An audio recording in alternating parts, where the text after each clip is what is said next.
Madaragdagan pa ang impeachment complaint laban kay Vice President Sara Duterte ayon sa Makabayan Bloc. Git naman ng Malacanang walang kinalaman ng Pangulo sa mga reklamo laban sa bisik. May report si Jonathan Andal.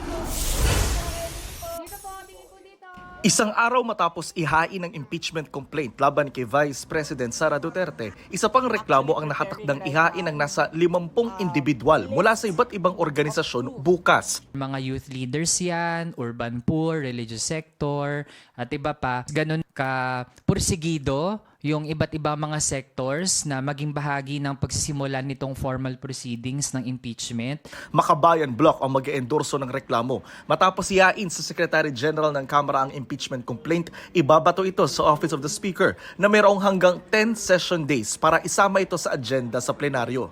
Sunod na ibabato ang reklamo sa Committee on Justice na siyang magdadaos ng hearing para sa impeachment. Sa loob ng 60 session days, dapat maipasa na ng komite ang rekomendasyon nito sa plenaryo. Pagdating sa plenaryo, kailangan ng hindi bababa sa 1/3 vote o katumbas ng 103 na mga mambabatas. Saka ito uusad sa Senado na siya namang tatayong impeachment court. Kailangan ng 2/3 o di bababa sa 16 na boto ng mga senador para ma-impeach ang isang opisyal.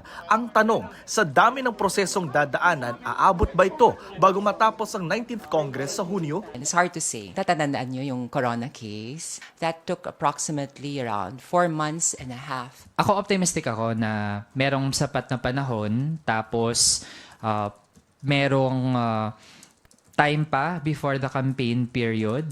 Ang Malacanang dumistansya sa impeachment complaint pero hahayaan daw nila ang proseso ng Kamara. Wala kaming kinalaman dyan and we are not going to encourage that.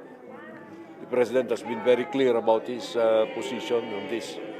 So any suggestion na political yan or instigated by our side, no.